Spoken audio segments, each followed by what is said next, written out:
Hey guys, we are here today with sort of a sprint interval type workout. So we are going to work in 4 rounds, 4-minute AMRAPs with a 4-minute rest in between. So when we do something like this, we are trying to work as hard as we can for 4 minutes, knowing 4 minutes of rest is coming up. So it's a 1-to-1 work to rest ratio. So I'm expecting you to work at a pace that you couldn't maintain. So you're going to work really hard here for 4 minutes. Knowing that 4-minute rest is coming, if I told you to go right into the next round, you probably would have to slow yourself down that you couldn't maintain the pace that you're at. So that's the pace that we're looking at. We're looking at more of a sprint type of a workout with that rest. So we are going to do, in that 4 minutes, you are going to run 400 meters, which is going to take us about 2 minutes. 21 kettlebell swings will take you about a minute. And then you will have a minute left to do max effort strict pull-ups with that remaining time. So we're going to have to make sure we manage our work so that we do have some time to do those pull-ups, and we're going to talk about that. What we are looking for here is a pace that you could not maintain. We already talked about that. And then with your pull-ups, so you're going to have to be smart here. So I do want you to run at a good pace, or whatever it is you're going to modify it with, at a pace that you would not normally run a 400 meter at in terms of a WOD, but not a pace that you couldn't come in and pick that kettlebell swing up. So we only have 4 minutes, so we don't want to spend time resting here. We want to basically come in to where the gym or wherever it is you're coming into, walk to your kettlebell, so that's your little bit of a rest, and pick up that kettlebell. With the 21 kettlebell swings, you're looking to go unbroken on that. So we're going to dial in our hip hinge there so that we make sure we use as much of our posterior chain as we can to get that kettlebell up. So with those 21, we want to go unbroken. Again, we don't want rest because we want those done in about a minute or less. The more time you have to do pull-ups, the better. But then with the pull-ups, let's say you have a whole minute to work. If you go strict or go full out on your first round of pull-ups that you're trying and you go to failure, remember, your arms can't recover fast enough, nor especially when we're just going to keep doing pull-ups for the minute.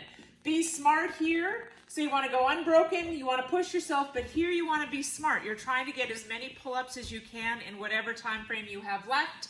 So get on and off the bar. It is an easy time to get on and off. You're right there, so just take a quick break, get back on. Quick break, get back on. Break because you want to, not because you have to. If you go to failure, you're going to find that you're not going to get very many more beyond what you just did, okay? All right, so then when we go down here to modifications, we are going to decrease our distance to something we can do in 2 minutes. So if you know, yeah, I can do a 400 meter run, but it usually takes me 230, 245, then we want to decrease that because then we're going to run into a problem here. I need you to do pull-ups because that is your score today, okay? So even if you can do 400 slowly, today we want to drop that to something you can do in about 2 minutes. If you are not going to run, you are going to do the typical 500 meter row for guys, 400 meters for females. If you happen to have an assault bike or some kind of bike at home, 25 calories for guys, 18 for females. If you're going to do that weighted walk, about 300 meters for power walk, weighted walk. But again, pay attention to time. If you know that when we do this type of a WOD with those 400 meter runs, and you know it takes you longer than 2 minutes to do your power walk or your weighted walk, then you should decrease it today because we want to be under or around that 2 minute mark. If you're just over the 2 minutes, that's fine. Maybe you can catch yourself up here. But if it's 2:30 or longer, you're really going to bump into yourself in terms of the pull-ups. And then if you happen to have a cardio machine at home of some kind, then you're doing about 2 minutes of cardio. For the strict pull-ups, this is strict, not kipping. You can do banded if you happen to have banded at home. You can do ring rows. You can do dumbbell rows. The thing with dumbbell rows, though, because our score is going to be pull-ups, the amount of pull-ups we end up doing each round, you have to count left, right equals 1. So what you're going to do is you're going to do 5 on one side, 5 on the other side, that will equal 5 reps. Back to 5 on one side, 5 on the other side, that would equal 10 reps. So you have to do left, right to equal 1 on those, all right?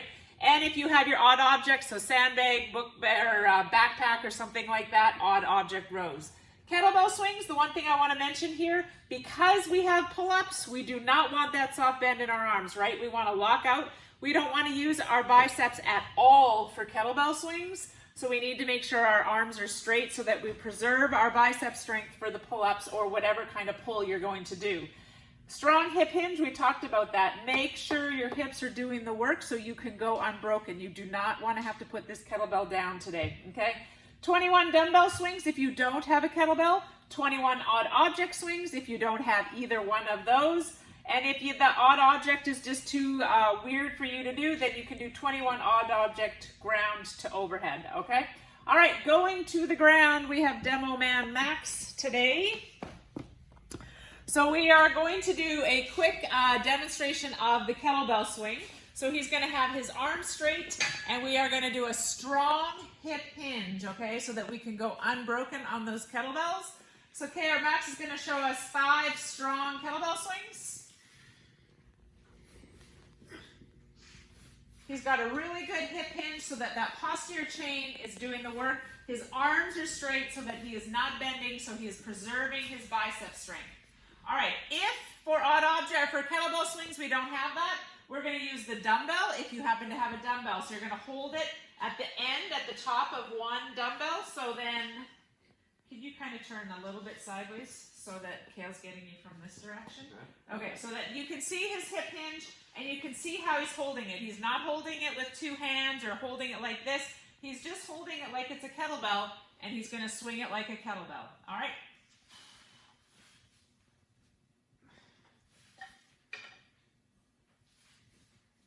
And stop for just a second. And if that feels too weird to get it all the way up, you feel like you just don't quite have control of that dumbbell, that it's going to flip around on you, then let's just go to Russian kettlebell swings. So we're just going to shoulder height, and then you'll feel like you have more control with that.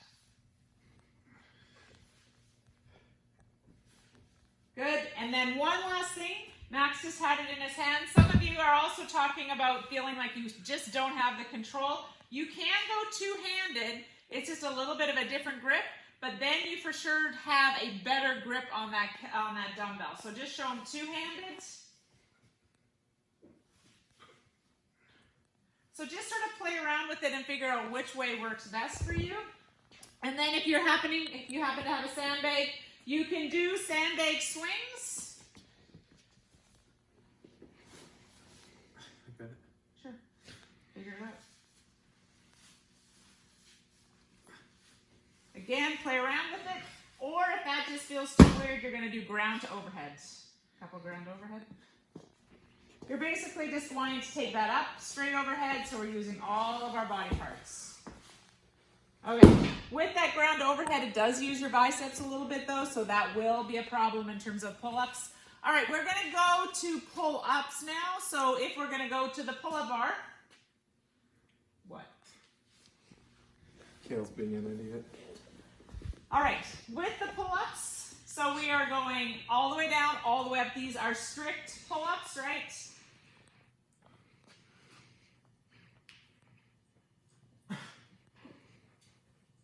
Good. If you have bands, you would be doing banded. If you have ring rows, you'd be doing ring rows. Dumbbells, you'll be doing dumbbell rows. Odd object rows. Can you just show them odd object rows, and then we'll be done. Make sure strong back. You're pulling back into a row position.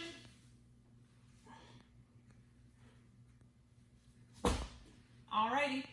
That is Helaron today for you. Your score, I forgot to mention, is the number of pull-ups you do. So you will enter your number of pull-ups in each round. So you'll have 4 numbers, and SugarWOD will add them up for you for the total number of pull-ups that you end up doing today. All right, good luck, guys.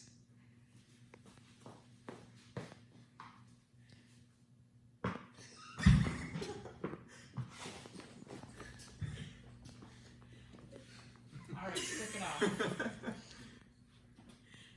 You got a Snapchat?